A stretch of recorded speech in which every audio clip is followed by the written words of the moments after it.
That's what this life is all about. When we come back to the basic values and purpose, you don't go overnight. So when you're small, when I was small, I didn't know why my parents were telling me the right thing, according to them, the right things to do. I didn't know it. But what that time was, that time I was listening to them. I had faith in them that what they're saying is certainly going to be what is in their interest. If they're telling me study well, invest well, acquire these are the values which will be the right base for you. I didn't know it, but I just that time followed it. It's like you as parents, when you tell your children, the children keep questioning you all the time, and you keep sitting down with them saying, listen, this is my life's experience, this works. How do I know? Prove it, man, mom, prove it. It works. Prove it that truth works.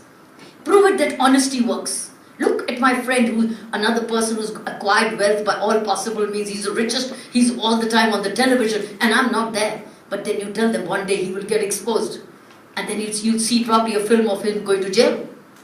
But you will survive. You will thrive. He will probably survive inside only the jail. So this is what I'm talking about. Overnight, this doesn't happen. So all I'm looking for is the language you all understand in Maybank is investment.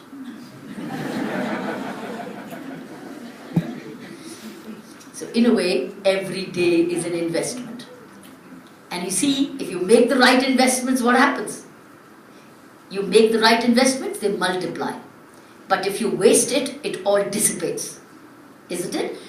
To my mind, every hour in our life is an investment. Every hour. But depends the hour in whose hands it is.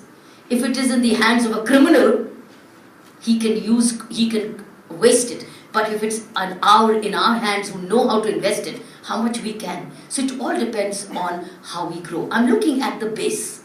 If the base is right, that's the foundation. After the foundation begins the plan. Now, when I was growing up, I was given a base by my parents with values. Values of service, values of discipline, values of hard work, values of being respectful, values of punctuality. All these values of money, how much I need, how much is surplus, values of sharing, right? Values of hygiene and sanitation, values of right amount. All these are values of life, because in the end they become a part of your character. So the character, friends, is the base. If your base is right, then you go with a plan. Let's look at the plan. We'll say, well, somehow I'll reach there. Sometimes we say, somehow I'll reach. You got the values, but somehow I'll reach there. Not somehow. When somebody is plumbing, a bricklayer, does he say, what are you saying? Oh, I'm building. Somehow I'll reach there. Then what are the architects for? The architect precedes the bricklayer. And the bricklayer is supposed to lay the brick at the right place at every time. Otherwise, somehow he won't reach there. He'll certainly crumble. Because he'll keep piling the bricks on one or the other. And over a period, he'll say, well, I put the right cement. I put the right brick. I put it in the right style. But it crumbles. Because he never had a plan. Life needs a plan. So just as life needs a base of values, it thereafter needs a plan. It then needs a vision. It needs a plan. Where are we going? Which is direction? What am I doing? I had a direction. I had a base of values. And I had a plan. And somewhere the plan was shared very subtly by my family, saying, you will not go by the social script which society is going to give you as a woman. My parents gave me no script. They told me to defy the script. They said in India, girls have a script. And I'm sure most of the Asian countries also girls have a script. Even men have a script. All have a script. Men have a script. They are the father. They are the provider. And they are the controller. And they are the property owners. And they are the inheritors. That's what the male script is. And they've got the muscle. And they can do whatever they want. Right. Women have a script. Women have a script. That you're supposed to be just looking what you're looking. Don't defy this, because if you don't look enough that feminine, then you will probably not get the right partner. So getting the right partner is a part of the script. And then becoming a mother is a script. If you're married, things are changing. But during my time, the script was, see that you don't get tanned, play tennis but don't get tanned. How can those two things match? Or don't play, or don't exercise too much because that will be too much of a muscle and you look muscular. Because that was defined the script. And then it says, be kind and be gentle. Speak softly, be gentle. Because otherwise it's considered unfeminine. My parents gave me no script. They said, defy it all. Go become muscular, get tanned, play and become fit and go win and shout when it is injustice. They told us, shout when it's injustice. Question authorities. They told us to, they taught us. I didn't know what life lay ahead, what other things I'm going to question.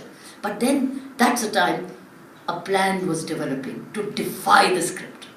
To question it, which was unfair and unjust, which I was not reconciling. Even I start to ask, why should I do? Why is there a difference between the two when both are equally educated?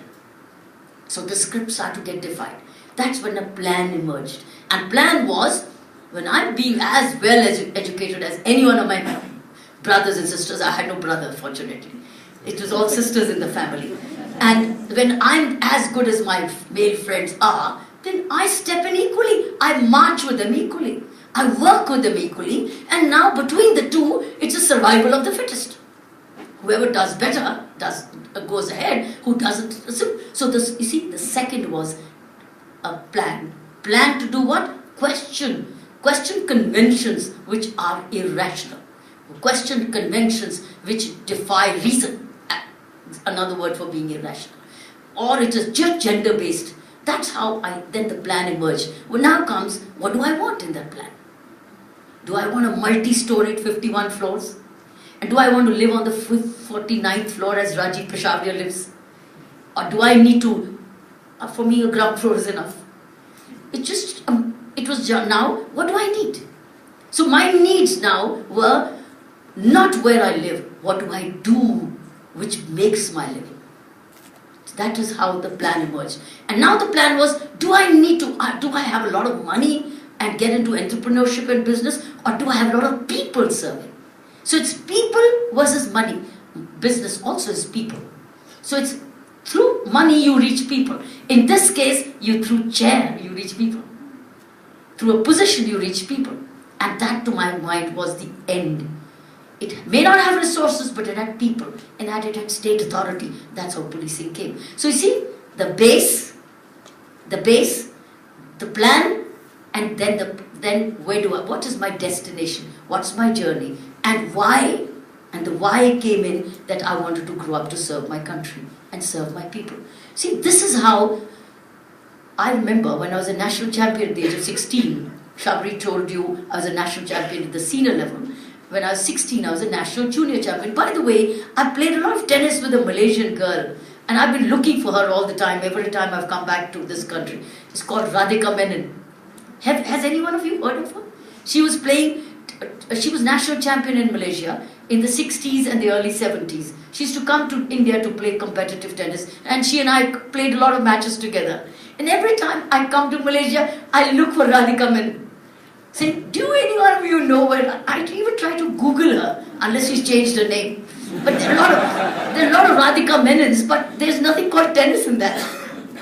But if any one of you trace her, she was thin and tall and very much taller. She was 6'2".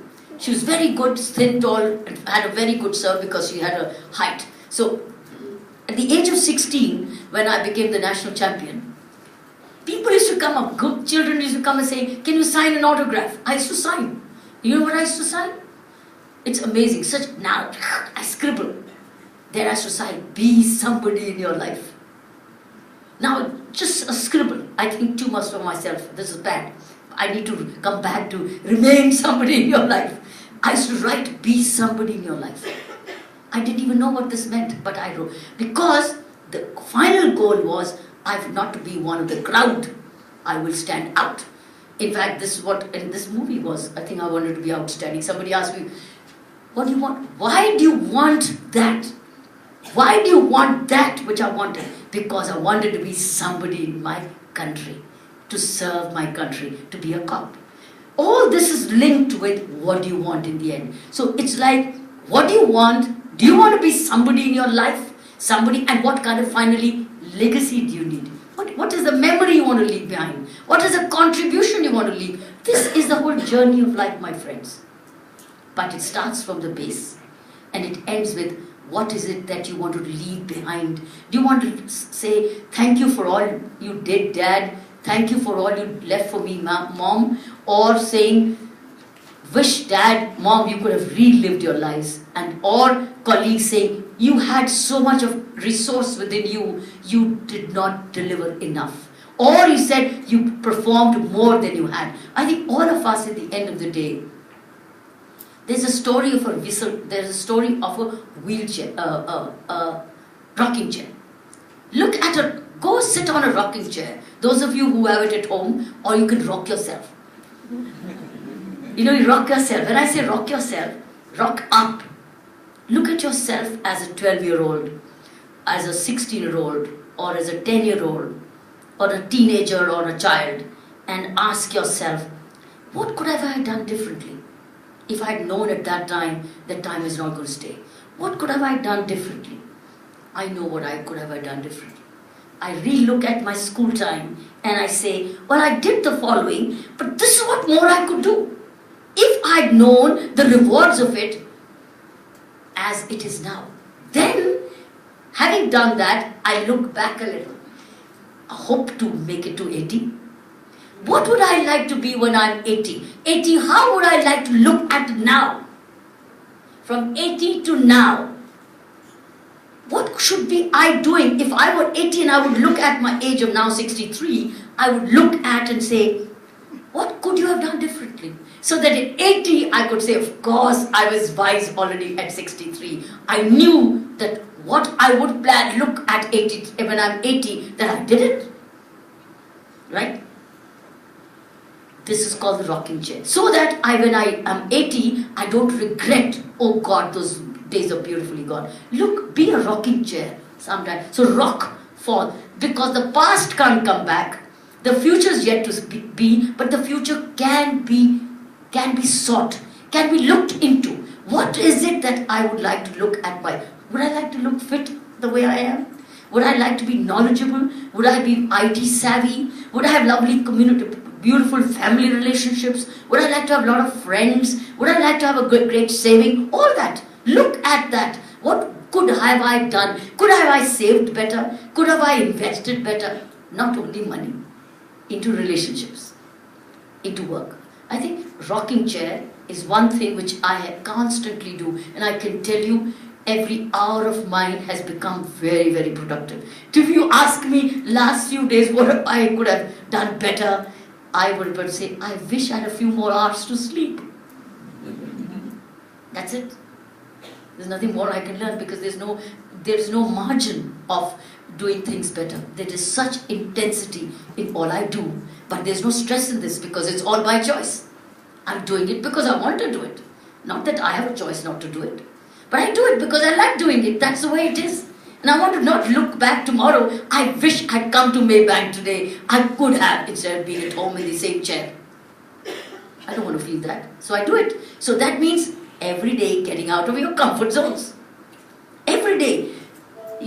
Sometimes invitations which come in my life, which means road, rail, air, sea, or so many things. But then when I look at it, I say, oh God, why can't I just say thank you very much, can't come. Then I look at the end, oh it's got that purpose is very good. Then I work it backwards and I say, listen, if I stay back at home, the day's going to go away anyway. Get out of it. Go and experiment and put yourself into that. And you can't imagine the kind of joy I get out of that effort. It's getting out of comfort zones every day. Getting to learn more every day. Read more every day. Think more every day. Finally, I would just say, and then we get to Q&A. We all talk about a lot of good communications. There should be a lot of good communications. And we're trained in communications. Do you know? Before you do external communications, there's a very important inner communications. Look at your inner communication. And that is a very strong Asian trait. It's an innate